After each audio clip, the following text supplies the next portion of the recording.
Good evening, students. Welcome you all on the last and sixth lecture on Ind AS 115, Revenue from Contract with Customers. And I am CA Dr. Alok Garg. And I'll take you through with this particular session and I'll conclude Ind AS 115 today.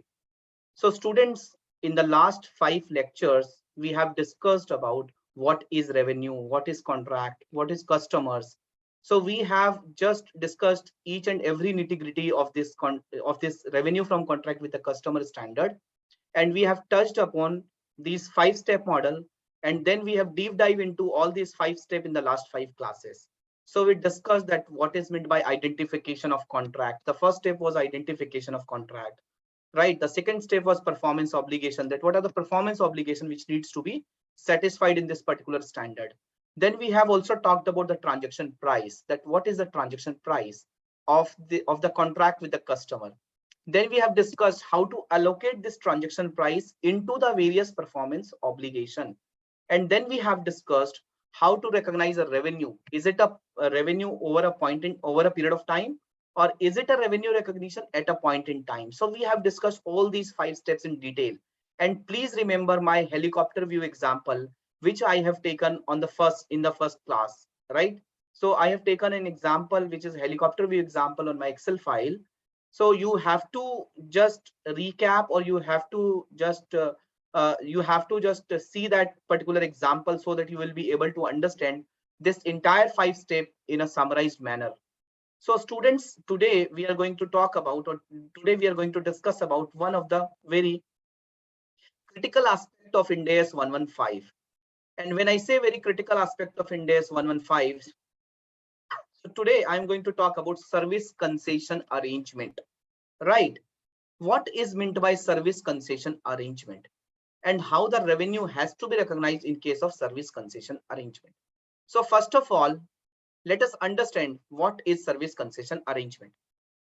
So you all are CA final students, and you all are traveling for audits, right? You are going to offices, right? You are using highways, and when you are using highways, you must have seen the toll plaza as well, right? So when, for example, when you are crossing one state to another or one district to another, probably when you are using highway, so there are some toll plaza. And on the toll plaza, of course, these roads belongs to government, right? Government or government authorities, right? But have you seen the toll plaza where a name has been written and probably the name is private company? For example, I can tell you, so I have seen one of the toll plaza where the name was Dharamchandra Construction Private Limited. Dharamchandra Construction Private Limited. And the highway belongs to UP government. So of course, these roads are the government properties, but the toll collection which is done by the people belongs to Dharamchandra Construction Private Limited. What is that? It means government has engaged third party or private party to develop or to maintain or to operate infrastructure service which belongs to government to provide a public service, right? I'll give you second example. When you go to Delhi airport, right? And few of you must have who are just who will be watching this video later on. So probably few of you must have visited Delhi airport, or let's say Mumbai airport.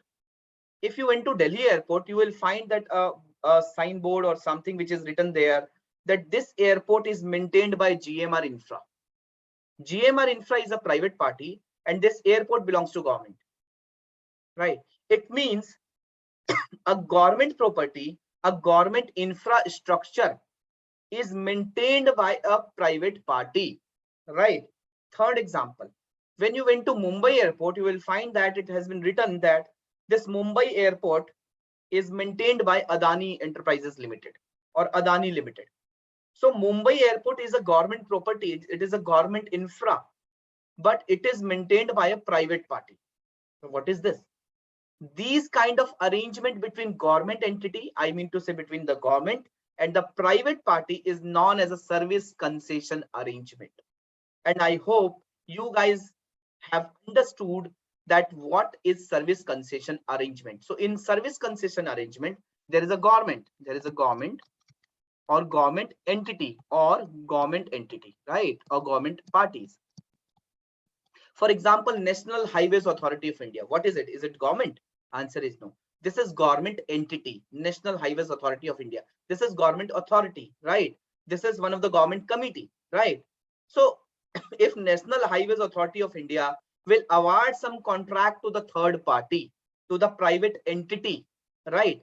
So it is known as a service concession arrangement. So on the one leg of it, it is government or government entity which provides a government infra, which provides a infra or which gives a contract to the private party. And here it is private party. Government gives a contract to the private party, contract to a private party. For what contract? Contract to develop or to maintain, to develop or to maintain or to upgrade public infrastructure. What is roads? What is highways? So these are the public infrastructure. What is airport? What is railway station? These are the public infrastructure, right?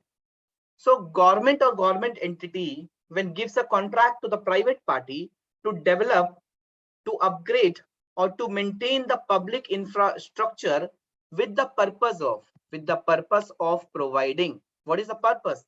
The purpose is with the purpose of providing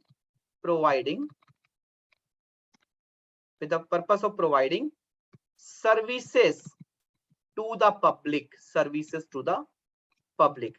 So this is not to Modi ji, this is to the public, right? So who are the users of airport? So we are the users of the airport. Everyone is the user of the airport. So public is the user of the airport. Who is using highways? So everyone, like public, is using the highways, including the politicians, right? So these kind of contract where government engages a private entity to develop, to upgrade, to maintain the public infrastructure with the purpose of providing a services to the public is known as a service concession arrangement. The classic example is airport. The classic example is toll plaza. If you have not seen that, after watching this video, I would request you guys just Google out and just see how many airports are developed or let's say maintained by the private entities. You will find that airports are government property, but this infra is maintained by the private entity. So why government wants to do these kind of things? Just think about. So me as a government, why I want a private entity should interfere in my infrastructure? First, government is also having a limited resources, right? You must have just few days back, you have just listened that, or you must have read the news that Air India, which was a government company, Air India was purchased by Tata, right? So government has a limited resources. So that is why government wants a private party that please come and join our hands, contribute money for development of infra, okay? And we will give you some rights or we will give you some cash. For example, these all the toll plaza are running into a model where they have to collect the toll for the next 20 years or 30 years, right? And in lieu of that, they have to build the infrastructure. They have to maintain the roads for next 30 years up to a certain kilometers, and they will get a toll collection for the next 30 years, right? So this is kind of an arrangement which is done between the government and the private party, right? So I have just pasted some examples of service concession arrangement. On the extreme left and upper side of the screen, you will see that this is a toll plaza, okay? And the second picture belongs to an airport. The third one is again a highway or let's say a metro project. The fourth one is again your highway or let's say your roads, right? The fourth one is highways, right? Now this kind of accounting is given under the appendix C of Ind AS 115. And when I say this kind of accounting means, if a government has given a contract to the private entity to develop some infrastructure or to upgrade some infrastructure or to maintain some infrastructure, so who will recognize the revenue in this kind of arrangement? Of course, the private party will recognize the revenue, right? Because The private party is providing a service, and in return of that, the private party is entitled to have a consideration. So we are talking about the private party here who will recognize the revenue, right? So this kind of service concession arrangements, in this kind of service concession arrangement, so how to recognize revenue in the books of the private party will be discussed here. I hope clarity is there, right? I hope you guys will have a clarity that, of course, we are not talking about the accounting in the books of the government. We are talking about the accounting in the books of the private party. Let me tell you, friends, this government or government entity with the purview of this standard is called as a grantor. Is called as a grantor. And this private party with the purview of this standard is known as a operator. Okay, is known as a operator. So government, G stands for government. Just as a student, I am giving you a clue. G stands for government. And who is government? Government is a grantor. Grantor who grants the contract. Private party is operator who operate the infra. You will operate the infra, and that is why you will be entitled to revenue. Simple, right? So private party is known as an operator. So who will recognize the revenue? Operator will recognize the revenue. And Appendix C to Ind AS 115, which is Service Concession Arrangement Appendix, is applicable in the books of the operator, right? So friends, in this particular appendix, we'll talk about the treatment of the operator right over the infrastructure. The operator has some rights over the infrastructure. So how to treat that right over the infrastructure? So we are only talking about the operator. We are talking about the private party. Then we'll talk about how to recognize and how to measure the arrangement consideration. So government is providing some consideration. So how to manage that, right? So we'll talk about that. Then the third one is we'll talk about the construction or upgrade services. For example, an entity who has developed the highway, or let's say construct the highway, and who is also maintaining the highway, or who is upgrading the highway. So this construction activity and maintenance activity are two different performance obligations, right? So we'll talk about how to recognize revenue if there is a construction or upgrade services and operation services as well. We'll talk about the borrowing cost concept also. And we will talk about the subsequent accounting treatment in the books of the operator. Then the last item we'll talk about the items provided to the operator by the grantor. So friends, we'll talk about four things. First, we'll talk about how to treat the operator's right over the infrastructure. Then we will talk about how to recognize and how to measure the consideration. Then we will talk about, of course, this consideration needs to be allocated to construction services or upgrade services and maintenance services separately. Why? Because these are the two different performance obligations. The construction is a different performance obligation. The maintenance over the period is different performance obligation. At times, government build the airport, but government is providing the maintenance services to these private parties for this airport for the next 20 years or 30 years, right? At times, government just provide only, construction services. I mean to say government engage the private party to build the infrastructure. And in lieu of that, the government will provide the consideration. Sometimes the government, generally in case of toll plaza, in case of highway, the government provide a contract where the private party has to build the highway, the private party has to construct the highway, as well as the private party has to maintain the highway for the construction period, right? So this is something which we need to understand here. And then we'll talk about subsequent accounting treatment. Once the recognition has happened, how to deal with the subsequent accounting treatment. And we will also discuss that if the government is providing some assets to the operator, in lieu of the consideration, if the government is providing some assets to the operator, then how to treat the consideration which is given by the government or grantor in the form of an asset. So it is like a non-cash consideration. Remember, in case of a identification of transaction price, we have discussed the concept of non-cash consideration. Do you remember? We have discussed four concepts.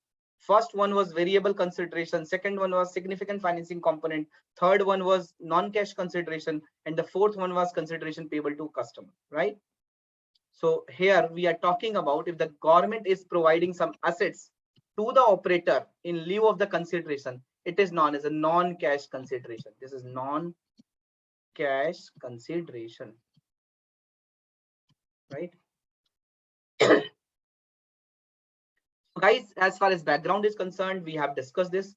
Infrastructure for public services like roads, bridges, tunnels, prisons, hospitals, airports, water distribution facilities, energy supply, and telecom network has traditionally been constructed, operated, and maintained by the public sector and financed through public budget appropriation.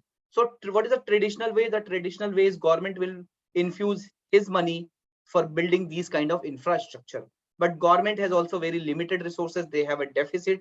And that is why in recent time, government have introduced contractual service arrangement to attract private sector participation in the development, financing, operation, and maintenance of such infrastructure. The infra may already exist. Okay, so the government has the infrastructure and government wants the private party to upgrade it, or the government does not have infrastructure and the government wants the private party to build it, right? So it may already exist and require upgradation, or it may be constructed during the period of the service arrangement. The operator is paid for its services over the period of the arrangement, right?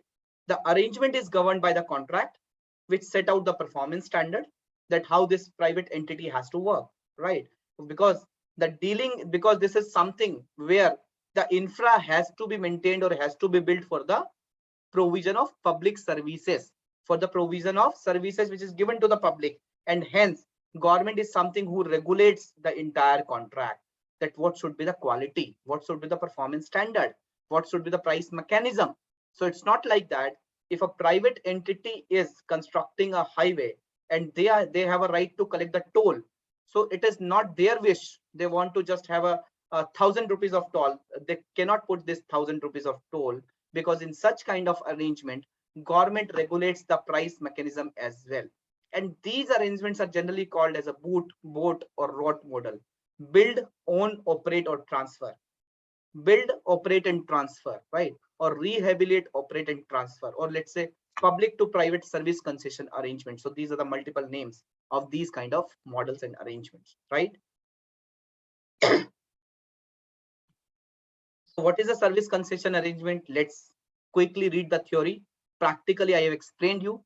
A service concession arrangement is an arrangement whereby a government or other public sector body contracts, so government or government entity, contracts with a private body who is known as an operator and the government is known as a grantor, to develop, either to construct or to upgrade or operate and maintain the government infrastructure like roads, bridges, tunnel, airport, energy distribution network, prisons, or hospitals, right?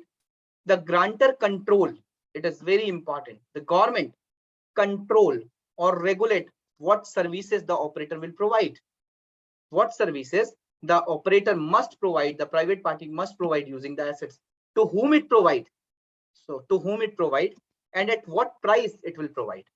So what is the quantum or quality of service, who will be the user of the service, and at what price this service will be provided. So government regulates all these things, right? So you just understand, and you must have realized that government is controlling everything. The only thing is government is attracting the private party that please join hands with us, infuse your money, and we will give you a revenue model for the next 30 years or 20 years, right? And at what price, and also control any significant residual interest in the assets at the end of the term of the arrangement. So after 30 years, this toll plaza was there. After 30 years, this highway will be there. So if there is any residual interest, this private party cannot take that residual interest with them. For example, airport. If a government has given a contract of 30 years to the private party, can private party say after 30 years, this is my infra, I want to demolish this infra?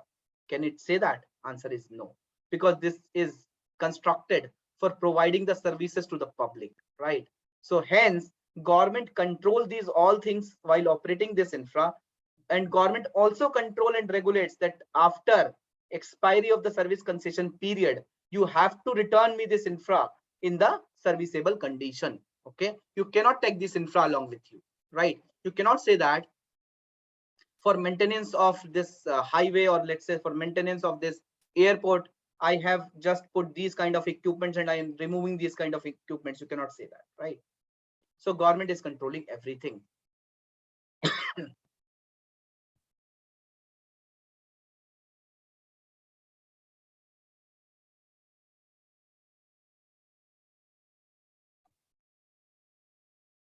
So friends, I have told you that this appendix, this guidance on service concession arrangement, so it gives guidance on the accounting by operators for public-private concession arrangements, not the grantor.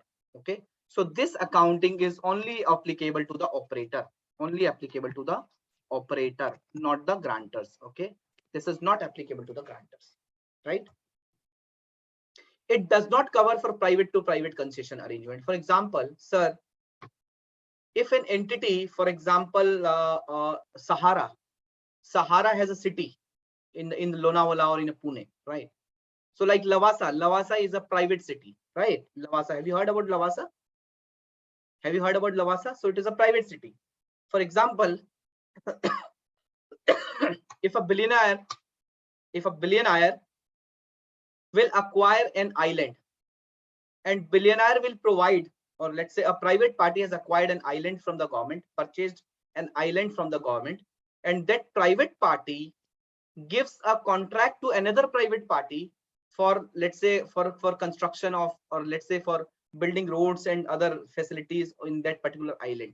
So whether this appendix will be covered in this kind of arrangement where two private parties are interacting, answer is no.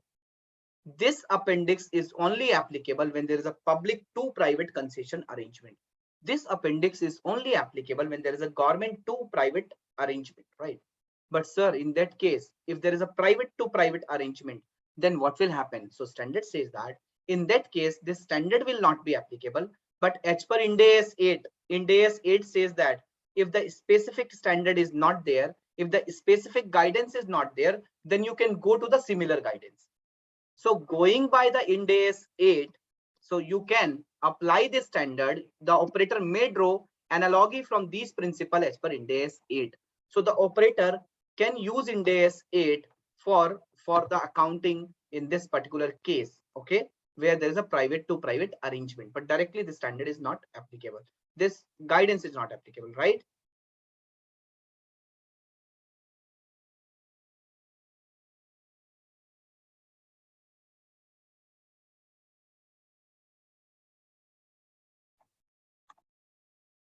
Okay.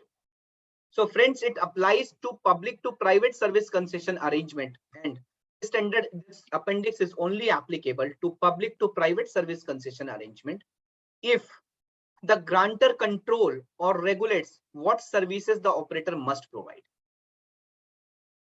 with the infrastructure, what services the operator will provide, to whom it will provide, and at what price will it provide. If the government will not regulate or control, right? For example, government says that, okay, Mr. XYZ Private Limited, you have to build this highway, or you have to build this airport, and you can collect the toll, or you can collect the airport entry fee, or you can collect the rent from the small shops which is there on the airport, or you can take whatever money you want to take from these air agency, these aviation companies, right? So you can do whatever you want, whatever price you want to charge, you can charge. You can restrict public if you want that today I don't want public to use this airport, so you can restrict them. So whatever you want to do, you can do. So guys, if this is the case, then it is not a public private arrangement. Then this is not, then in this case, this in this kind of arrangement, this service concession arrangement accounting is not applicable, right? So this Appendix C to Ind AS 115, service concession arrangement accounting is applicable only if when the grantor, government, control or regulate what service needs to be provided, to whom it must be provided, and at what price it will be provided, right? And the grantor also control through ownership, through beneficial entitlement, or otherwise any significant residual interest in the infrastructure, at the end of the term of the arrangement. Like I have told you, if this clause will not be there, and after 20 or 30 years, the private party will say, I want to demolish this airport, then what will happen? Right? Then what will happen? So it will restrict the use of the public services, right? The public will not be able to use, and everybody will win the losses. So that is why government also control or regulate that, yes, after your service concession arrangement period, either we will renew the contract, or if the contract will not be renewed, so you have to provide me this infra as it is, right? So you have to provide me this infra, and practically speaking, the contract normally says that you have to provide me this infra in the serviceable condition, right? So far we have understood, sir, what is meant by service concession arrangement.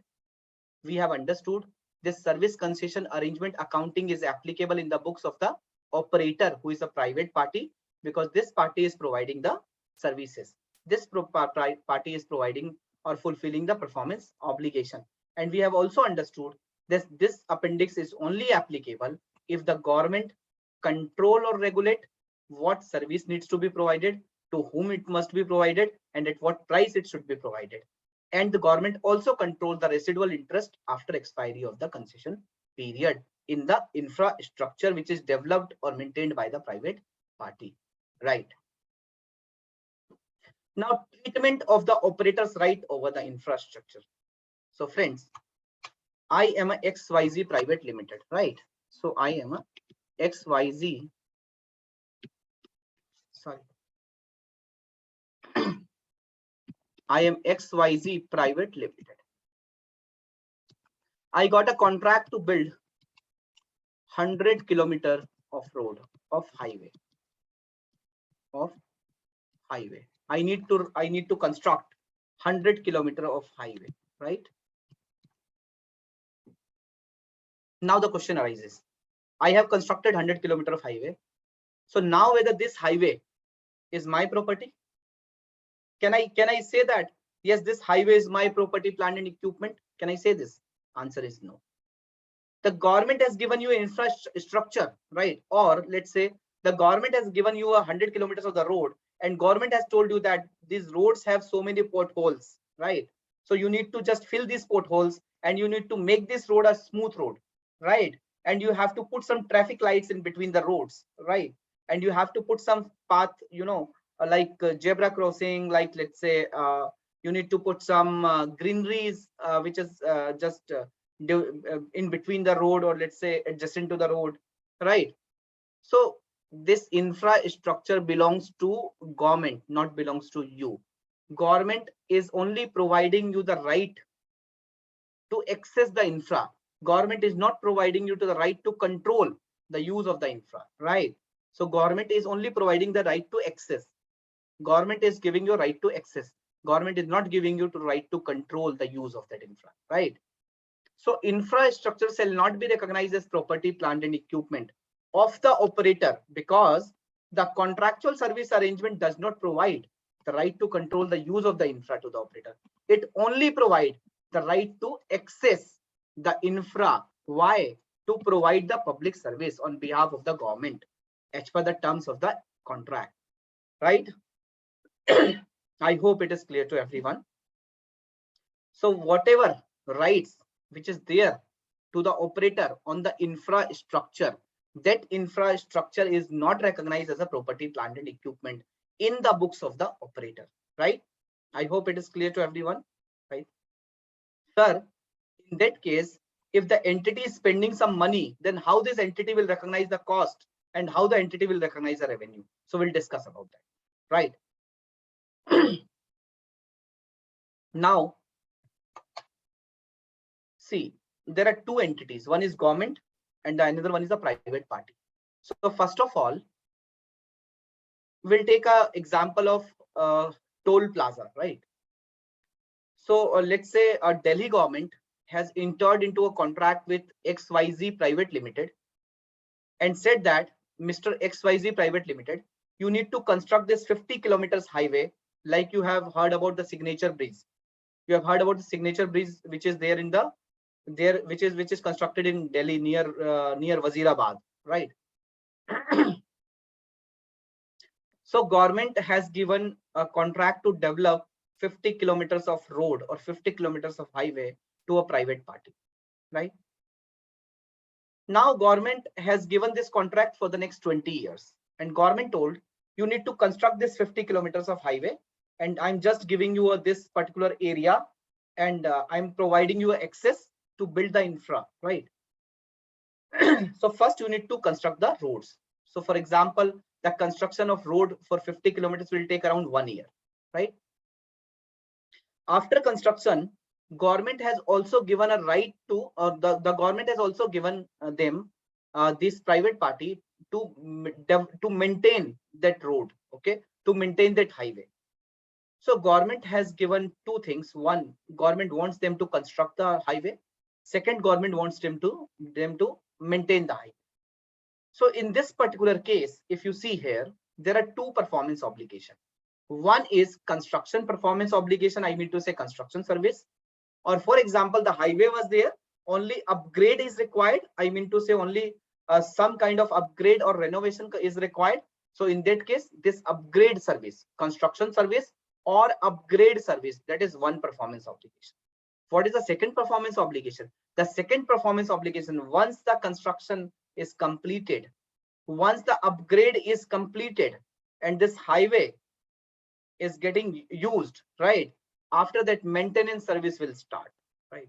So there are two performance obligation: construction services performance obligation or maintenance services performance obligation. And government has told that I'll give you 200 crores, right? I'll give you 200 crores.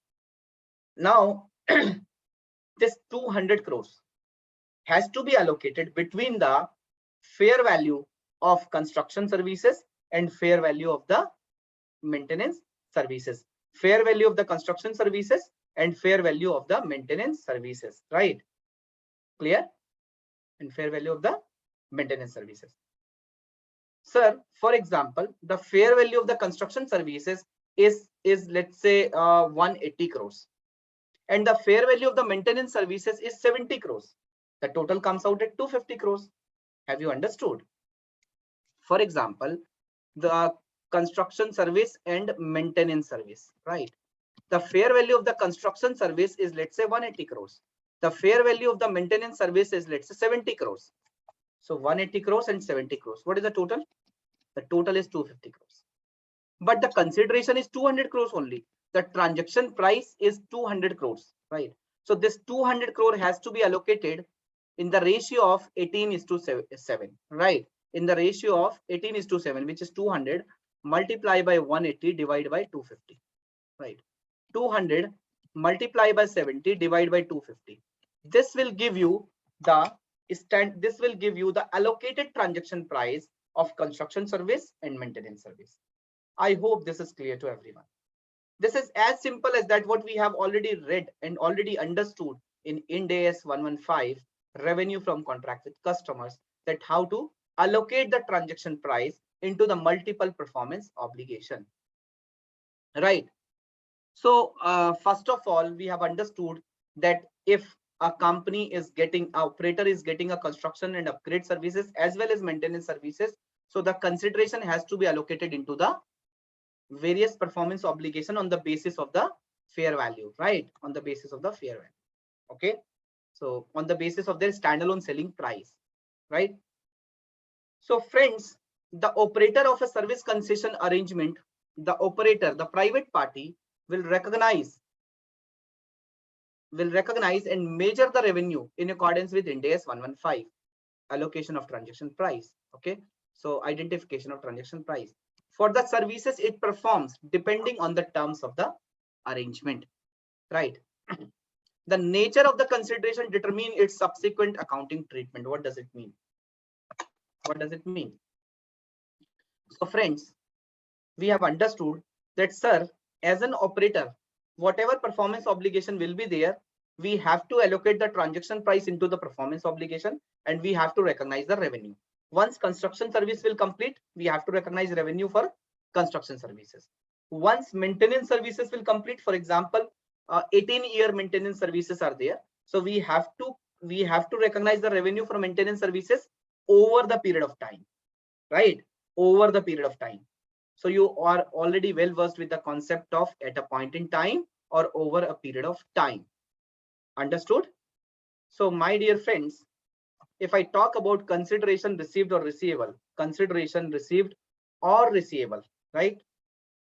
If I talk about that, how this private party will recognize the revenue, how this private party will recognize the revenue, right? So the recognition of the revenue by the private party, who is the private party? In my case, the for GMR Infra, who is developing the Delhi airport. So Delhi airport, the Delhi government is the grantor. GMR Infra is the operator, right? So operator will recognize the revenue. And how operator will recognize the revenue? So the revenue recognition of the operator, the rights which is getting by the operator, the revenue recognition by the operator will be depending upon the terms of the arrangement. Okay. So first of all, let's understand whatever consideration which is received or receivable by the operator shall be recognized at its fair value, right? Shall be recognized at its fair value, right? So consideration should be recognized at fair value, and consideration could be in the two forms. Consideration may be a right to receive a financial asset or right to receive an intangible asset. Let me give you an example. So far we have understood two things. Operator will recognize revenue on the basis of consideration received or receivable, and this consideration should be recognized at its fair value, right? And this fair value of the consideration has to be allocated into the performance obligations. Now how this kind of consideration will be? So consideration, for example, XYZ Private Limited build a 200 kilometers of road, 200 kilometers of road, right? The contract period,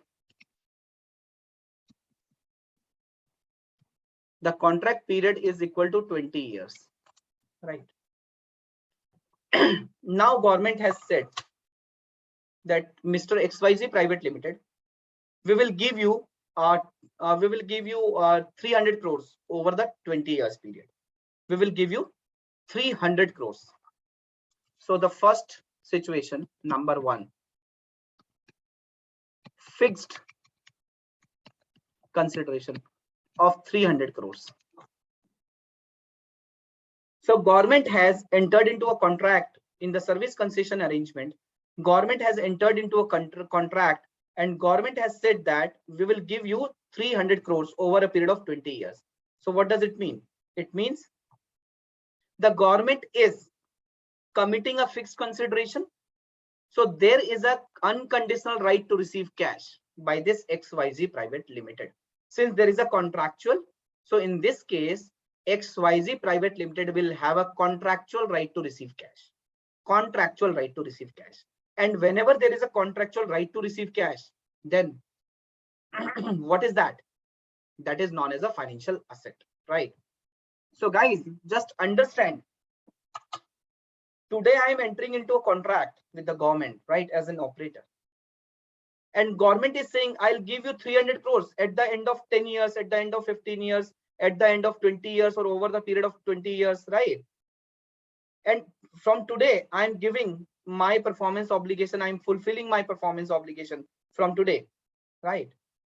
So the question arises that the rights which I'm getting today, what is that right? Because I'm not getting a money today, I'm getting a right today, and today I'm getting a right to receive, the contractual right to receive cash. Today I'm getting contractual right to receive cash, right? And what is this? This is known as a financial asset because I'm getting a contractual right to receive cash. The second scenario. The second scenario is government is saying that I'm not committing any money because I don't know whether I'll have that kind of money or not. I'm not committing any consideration.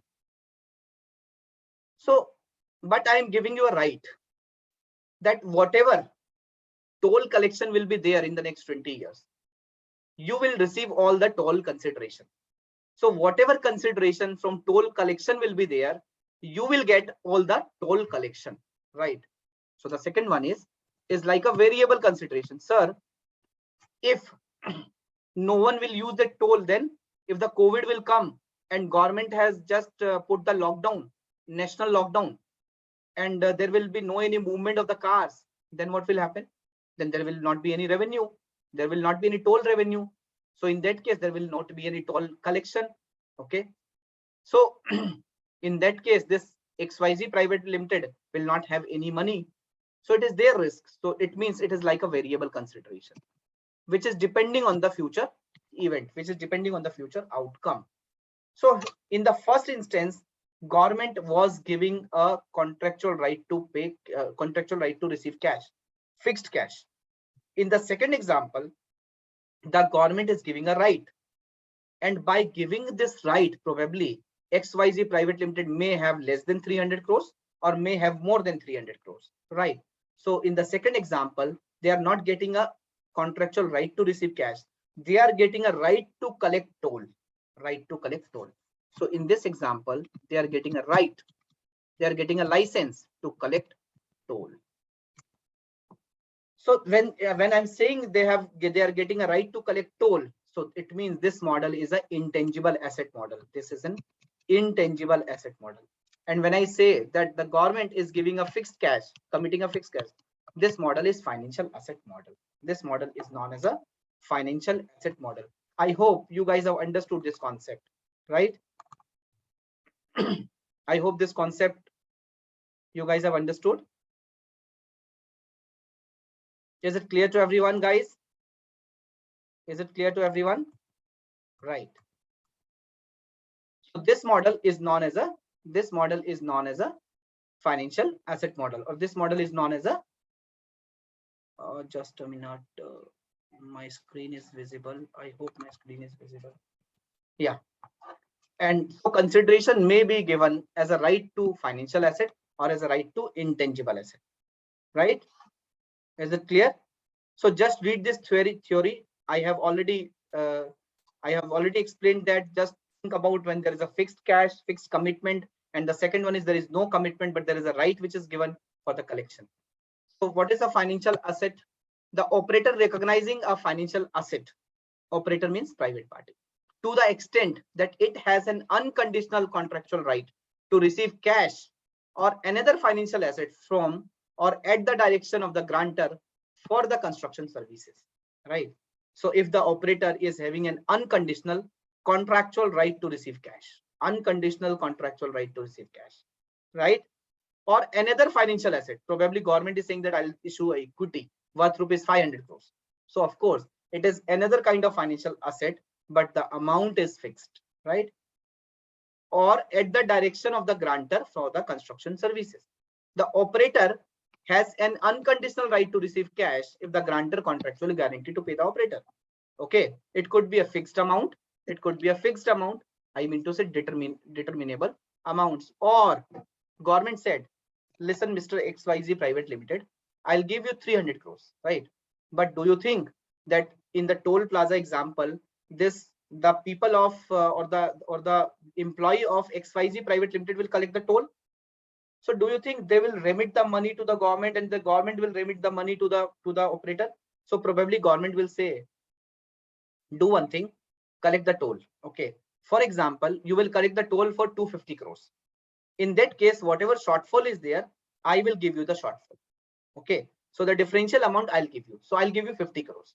250 you collected from the public. So just keep it with you only. 50 crore I'll give you. Second, the XYZ Private Limited has collected a toll revenue of, let's say, 350 crores. In that case, government will say, keep 300 crore with you and return 50 crores in my account, right? So friends, this is known as a financial asset model. And of course, this financial asset has to be measured at fair value. This financial asset has to be measured at fair value. The operator measures the financial asset at fair value, right? So financial asset needs to be recognized or needs to be measured as per Ind AS 32, Ind AS 107, and Ind AS 109. Okay, because this financial asset is covered under Ind AS 109, right? And this financial asset could be measured at amortized cost, fair value through other comprehensive income, or fair value through profit or loss. Generally, it is at amortized cost. Generally, right? In this kind of arrangement, generally it is at amortized cost, like a trade receivables, like a trade receivables. I hope it is clear to everyone, guys. Yeah, right. So if the amount due from the grantor is measured at amortized cost or fair value through OCI, Ind AS 109 requires interest calculated using the EIR method to be recognized in profit or loss account. To be recognized in profit or loss account. So I'll tell you the accounting entries, how this accounting entry has to be drafted, right? I hope it is clear to everyone. So let me give you the accounting entry here. I hope my Excel file is visible to everyone. Yeah. So consideration, service concession arrangement.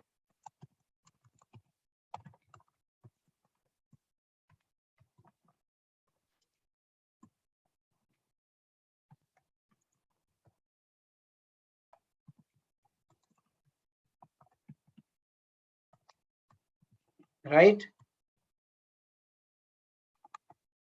This is applicable in the books of this accounting is applicable in the books of private party, that is operator, right? The consideration will be recognized on the basis of fair value depending on the type of arrangement, right? For example, if there is a fixed consideration committed by the government or grantor, then such model is equal to financial asset model. If fixed commitment is not there, but right to collect revenue is given, right? Then it will be intangible asset model. Intangible asset model, right? So coming to the financial asset model. For example, the government will give a consideration of 300 crores at the end of 5 years. For example, the government will pay 300 crores at the end of 5 years, right? At the end of 5 years. So let me take an example here, complete example, so that you will be able to understand.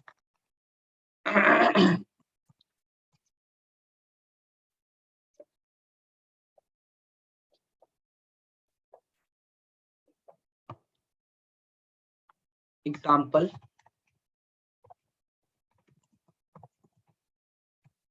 XYZ Private Limited, XYZ Construction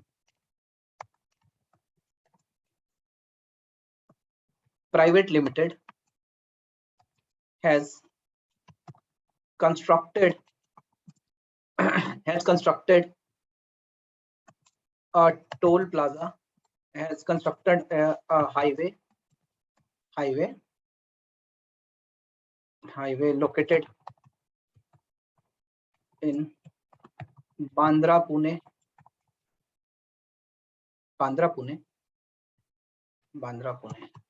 and government has Bandra, Pune, right? The government has committed that the government will pay 300 crores at the end of 5 years, right? Clear? and this highway has been completed. The highway has been completed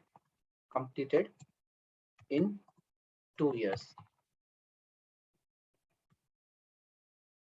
Prescribe the accounting treatment in the books of operator, right?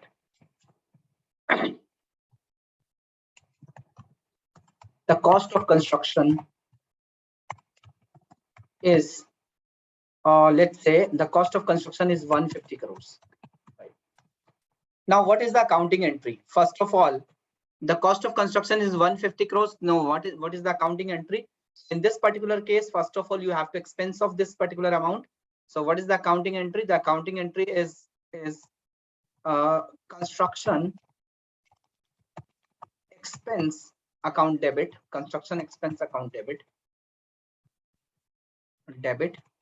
How much amount? 150 crores. These numbers are in crores to bank account, right?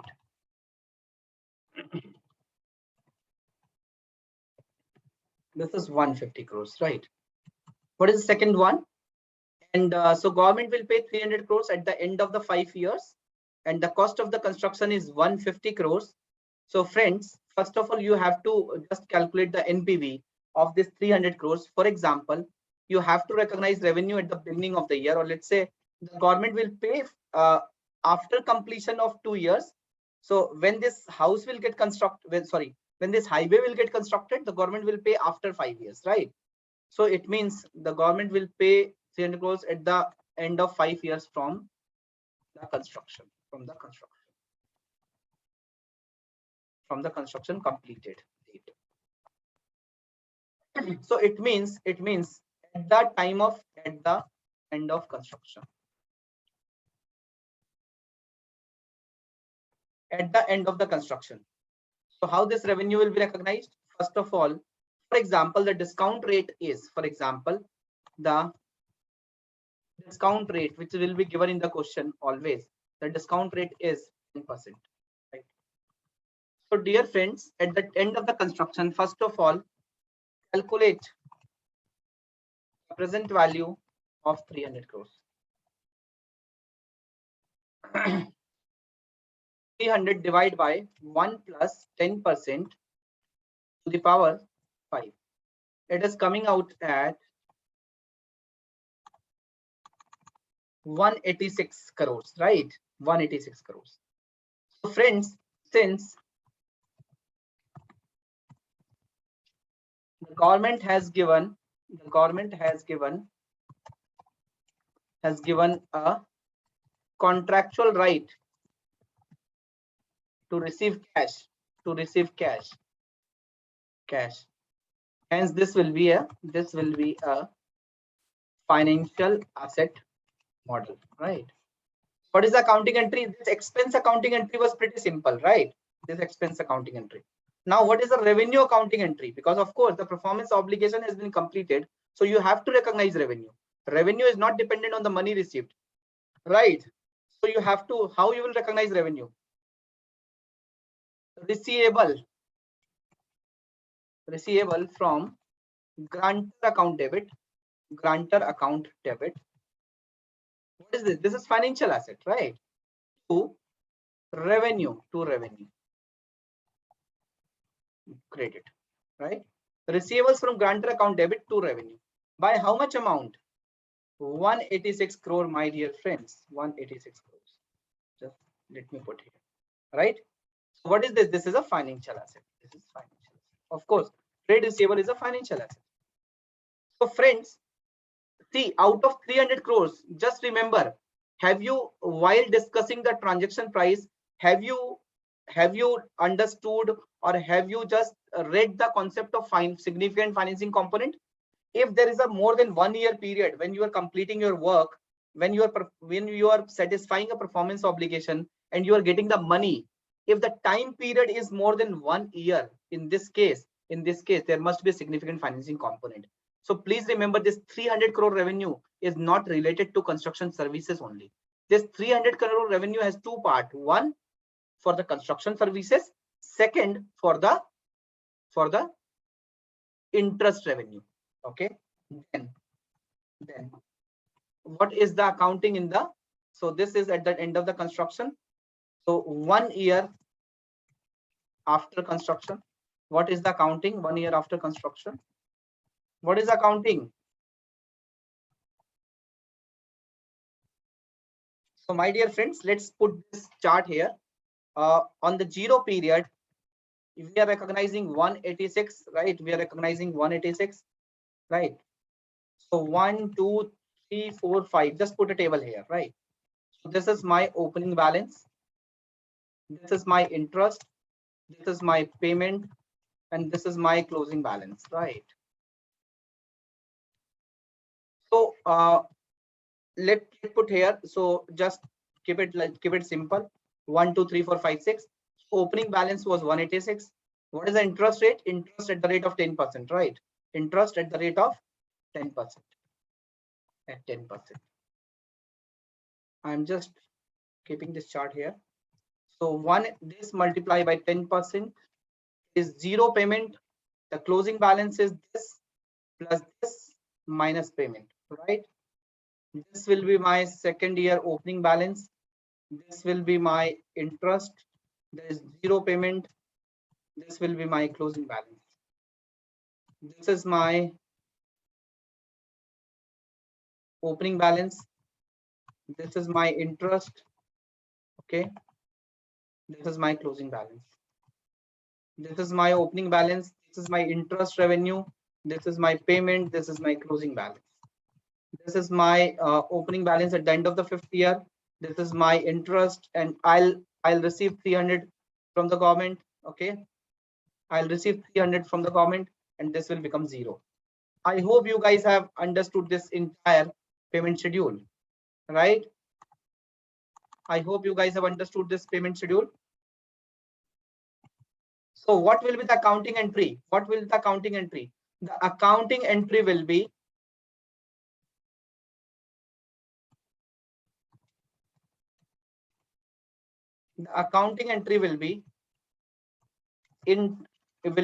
receivable from grantor account debit, right, to interest revenue, other income, to interest income, right? This will be my other income. This will be my finance income. And what is the amount? What is the amount, friends? So the amount will be in the first year, second year, third year. Just take this on the right side so that I'll be able to put these entries here. 5th year, right? So what is my interest income? What is my receivable, additional receivable? So this is 19 crores. In the second year, it would be 20 crores. In the third year, it would be 23 crores. In the fourth year, it would be your 25 crores. In the 5th year, it would be your 27 crores, right? So this is my accounting entry. This is my accounting entry. In the 5th year, I have to recognize an interest income, right? And at the time of receipt of money, so after accumulation of this particular interest, this has become 300, right? This has become 300. Now I'll receive the money and I'll do the accounting entry, bank account debit, and I have to credit the receivable from grantor. Bank account debit to receivable from grantor. Okay, and how much amount? 300 crores debit, 300 crores credit. So my dear friends, this is the entire accounting entry going by the financial asset model. Okay, going by the financial asset model. I hope it is clear to everyone. Yeah, it is clear to everyone, guys. Let's move on to the second model, which is your intangible asset model. As we have discussed, if the government is not doing a fixed commitment, but the government is giving a right to collect, right?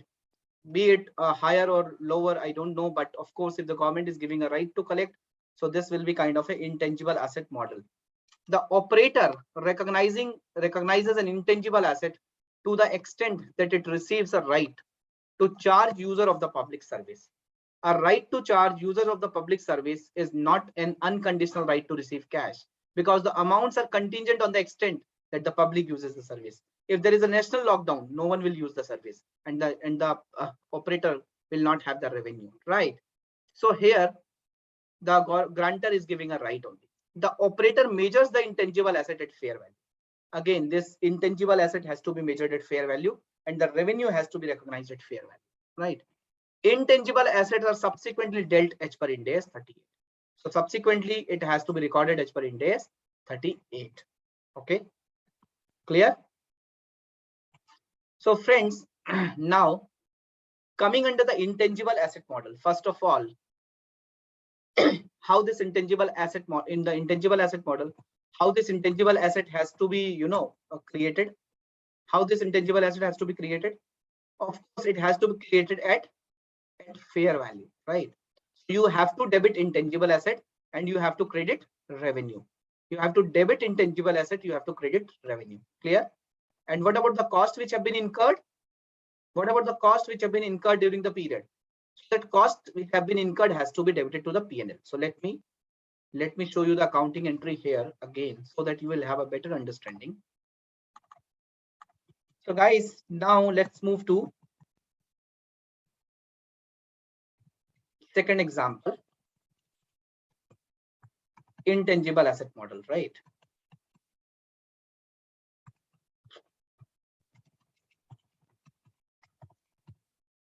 Intangible asset model. XYG Construction Private Limited has constructed a highway located in Bandra, Pune. The highway has been completed in 2 years. The government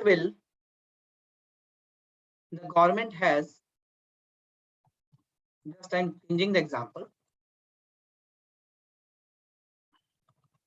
The government has given the right to collect toll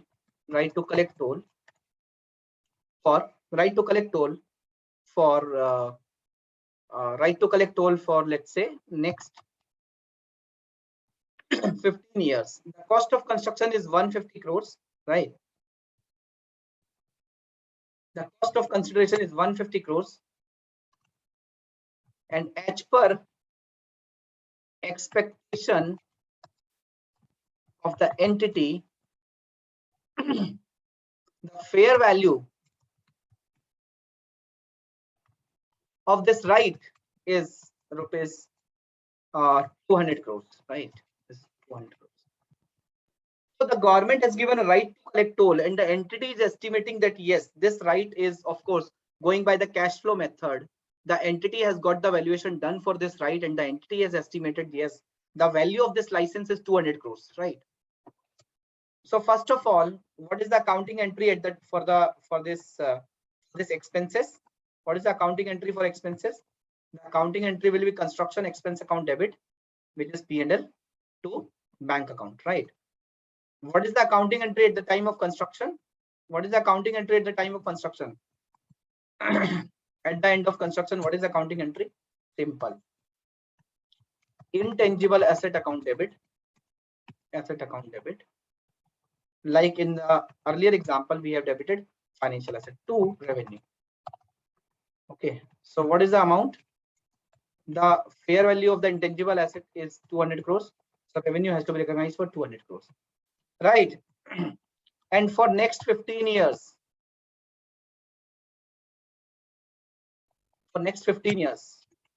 what you are required to do for the next 15 years? So of course you have recognized the revenue, and for the next 15 years, you have to amortize this intangible asset. So what will be the accounting entry? Amortization expenses account debit to intangible asset account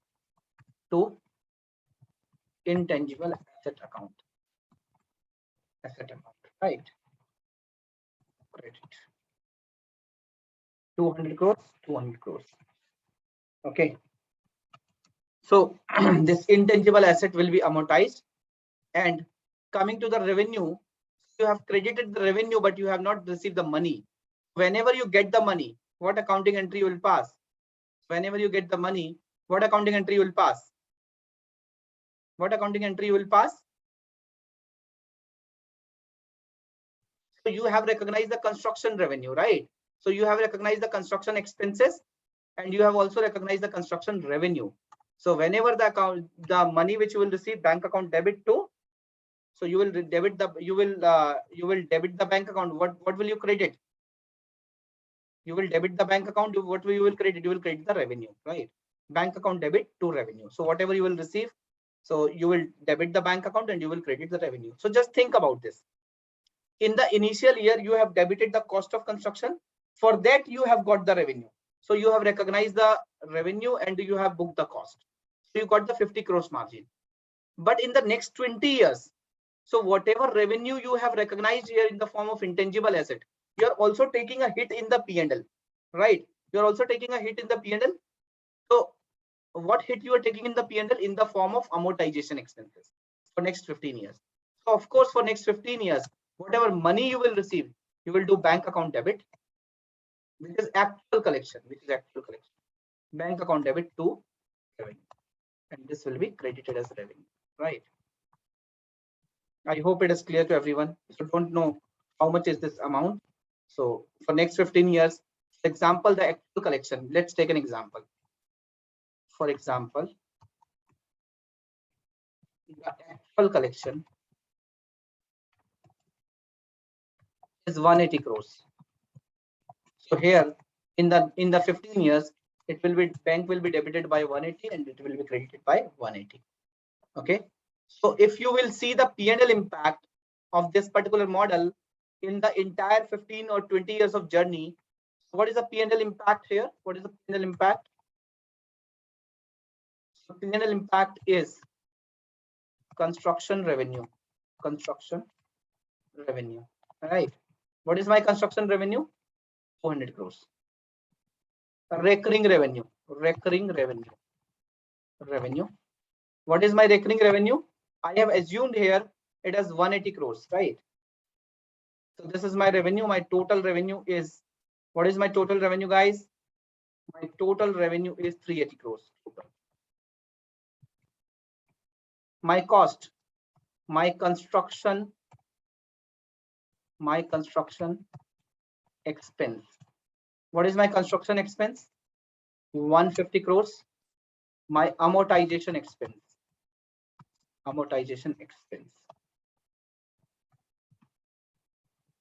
What is my amortization expense? 200 crores. What is the total here? 350 crores. The total is 350 crores. Okay. What is my profit? What is my profit from this contract? 380 minus 350, right? 380 minus 350, which is 30 crores, right?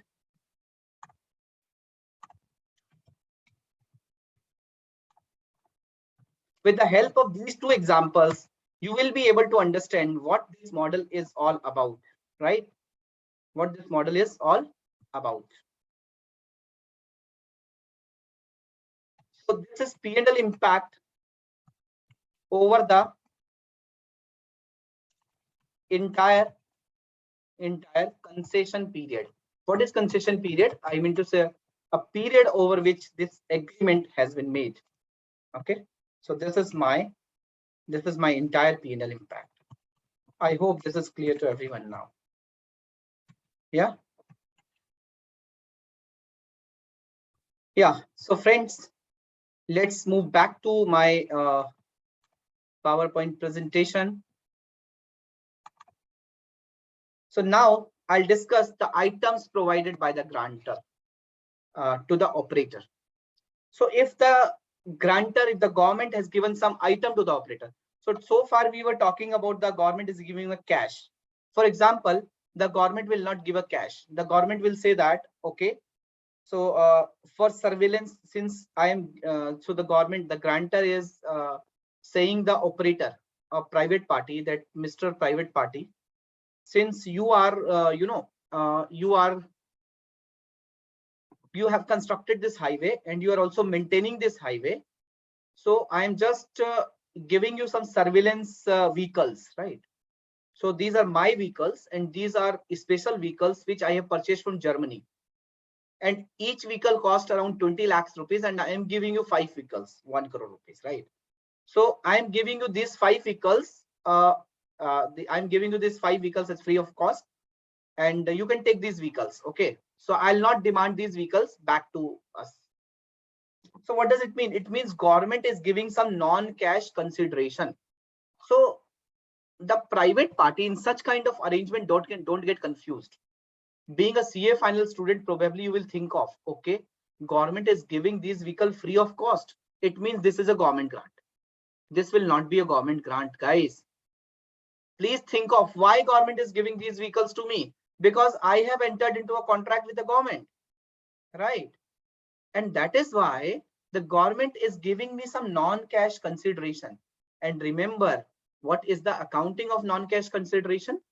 The accounting of non-cash consideration was the revenue has to be recognized on the basis of fair value of the non-cash consideration received. I mean to say fair value of these vehicles. Sir, if the fair value of these vehicles are not identifiable, then in that case, you have to recognize the revenue over the standalone selling price of the services provided. Okay. So if you are not aware about the fair value of the goods received, fair value of the asset received, in that case, you have to recognize on the basis of fair value or standalone selling price of the services provided. Sir, but how I will recognize these vehicles in my books of account? So of course, you have to see the other standard. So what is the form of these vehicles? These are the property, plant and equipment, right? So the infrastructure items for which the operator is given access by the grantor are not the PP of the operator. First of all, the government has given you access. So this is not your PPE, right? This we have already discussed. The asset, if operator can keep or deal with as it wishes, and it is part of the consideration, then it can be treated as PP of the operator and recognized at fair value. So the asset which the operator can keep with him or deal with whatever it wants to deal with, right? Whatever it wishes to deal with, and it is part of the consideration, then it has to be treated as a PPE in the books of the operator, and it has to be recognized at fair value. And in this case, the operator should also recognize the liability for unfulfilled obligation it has assumed in exchange for the asset. So the operator has recognized the consideration as an asset, right? So the operator has recognized the revenue. The operator has recognized this asset as a PPE account debit to. So what is the accounting entry? PPE account debit to revenue, right? To revenue. If there is any unfulfilled obligation, in that case, the operator is also required to recognize a liability because the operator has recognized an asset, right? So friends, let's discuss one of the illustration number 75 from the Institute study material. And after that, we will conclude this particular session of service concession arrangement, right? A Limited is in the business of the infrastructure and has 2 divisions under the same. So A Limited is a private party, right? And has 2 divisions under the same, toll roads and wind power. So this A Limited is a private party. A Limited has 2 business segments. One is toll roads. The second one is your wind power. The brief details of these business and underlying project details are as follows. Bhilwara Jabalpur toll project. So they got this project from the government, Bhilwara Jabalpur toll project. The company has commenced the construction of the project in the current year and has incurred the total expenses aggregating to rupees 50 crores as on 31st December 2001. Under IGAP, the company has recorded such expenses as intangible asset in the books of account. Doesn't matter. So this line is just given to confuse you. So whatever is done under IGAP doesn't matter. You have to go by the guidance which is given under Appendix C to Ind AS 115, right? The brief details of the concession agreement are as follows. Total expenses estimated to be incurred on the project is 100 crores. So the total cost is 100 crores. The fair value of the construction services is 110 crores. So fair value of the construction services, please remember, fair value of the construction services, which is given as 110 crores, right? Total cash flow guaranteed by the government under the concession agreement is 200 crores. Please mind the word here. Total cash flow guaranteed. What does it mean? Government is given you a guarantee. it means there is a contractual right to receive cash. This means it is a financial asset model, right? It is a financial asset model. So the fair value of the construction service is 110 crores, but the government is giving 200 crores. So why? Because the government must be paying for maintenance as well, right? Because the company has to make the maintenance as well. Finance revenue over the period of operation phase is 15 crores. And there is a finance revenue which is given for the operation phase while operating the asset, operating the infra is 15 crores. Other income related to the service provided during the operation phase. And it has been written that there is a construction service, there is a operation service, I mean to say maintenance service. There are two performance obligation, operation and maintenance. And there is a finance revenue also. It means there is a significant financing component also. So in this particular number one case study, there are three performance obligation. What are the three performance obligation? Number one, construction. Number two, operation and maintenance. Number three, financing component, interest revenue, financing component, right? So guys, in this case, first of all, I have to debit my expense. Is it a financial asset model or is it a intangible asset model? Of course, this is a financial asset model. This is a financial asset model, right?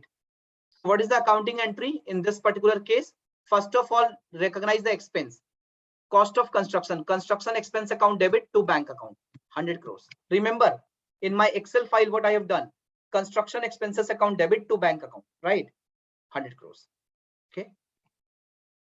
Then what is the value of the construction services? So at the time of performing the construction services, once this construction performance obligation is satisfied, you have to recognize a revenue on the basis of fair value of the construction services, right?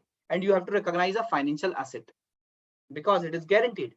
So financial asset account debit, which is a receivable from the government, debit to construction revenue, 110 crores, right? Now what is the third line? The total revenue is 200 crores and the finance revenue is 15 crores. So total revenue is 200 crores. Out of 200 crores, the construction revenue is 110.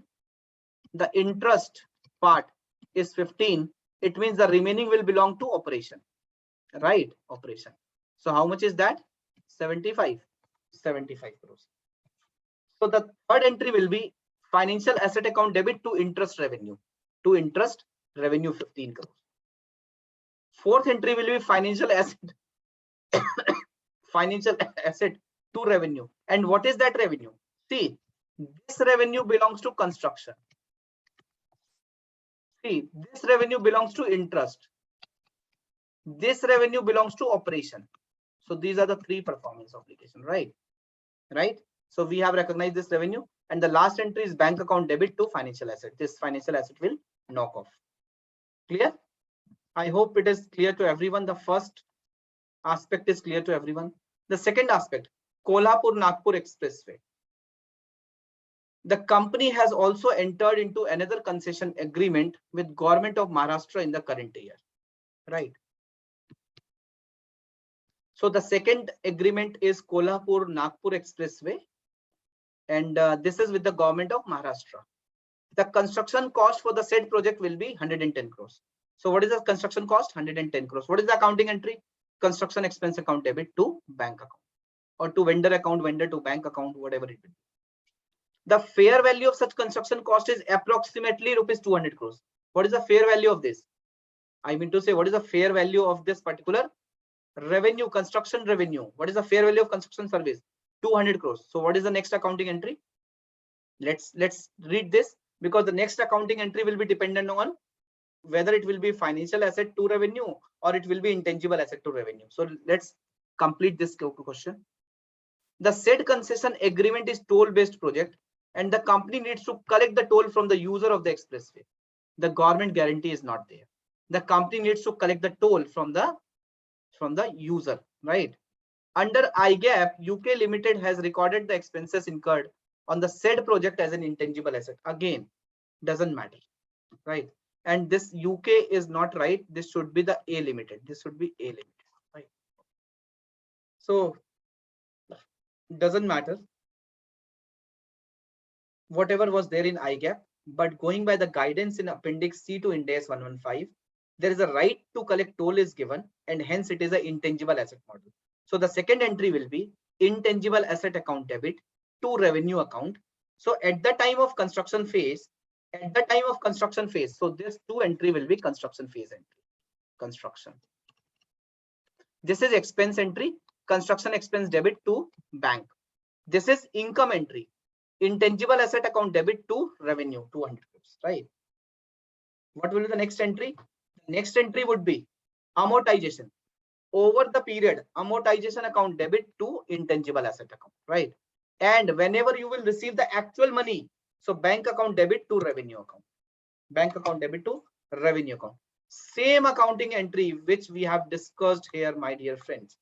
So my dear friends, you need to just refer this Excel file. You need to see this particular model example, intangible asset model and financial asset model.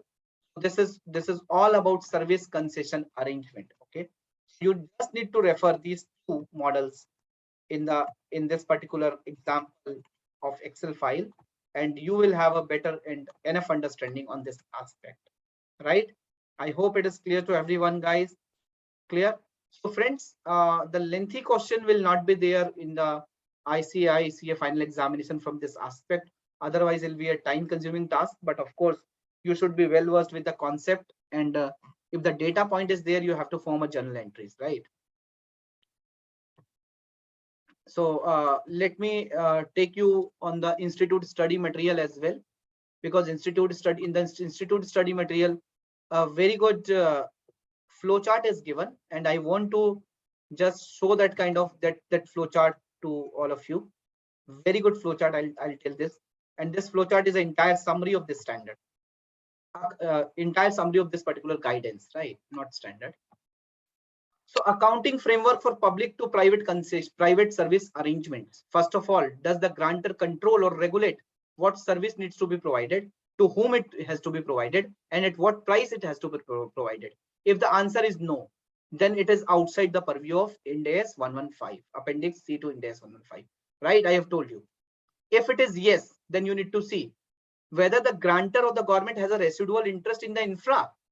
Like you know, the operator will not say that I'll demolish the airport, or I'll control the airport in my capacity, right? He cannot say that. So if the answer is no, then again, this arrangement is outside the purview of Ind AS 115 service concession. If answer is yes, he controls the residual interest also, then it is within the purview of Appendix C to Ind AS 115. If the answer is yes, whether infrastructure constructed or acquired by the operator from a third party for the purpose of service arrangement. So this infrastructure is constructed by the operator, or the operator has acquired this infra from the third party. If answer is yes, then it is within the scope of Ind AS 115 Appendix C. If it is no, then you need to see whether the infrastructure was existing infrastructure and it is upgraded by the operator only, right? If answer is yes, then of course this is within the purview of Appendix C to Ind AS 115, and operator does not recognize such infra as a PPE in his books of accounts, right? After that, you need to see what is the right which is given to the operator. If the operator has a right to receive cash, the operator has to recognize revenue on the one hand, and the operator has to recognize financial asset on the other hand. Okay, the operator has to recognize on the financial asset, the operator has to recognize interest component, interest revenue on that as well, right? If it is an intangible asset, I mean to say contractual right to receive cash was not there, but of course contractual, of course a right to collect toll was there, right to collect money was there, a right was there, then it is an intangible asset debit to revenue account, right? So your revenue is dependent on the type of arrangement. If the arrangement is committed, it is financial asset. If arrangement is not committed, it is contingent, it is depending on a right which is given to the operator, it is an intangible, right? It is intangible asset model. So I hope it is clear to everyone, guys. Coming to the disclosure requirement, I'll not discuss this disclosure requirement. This is theoretical in nature. Of course, this is there in the PPT.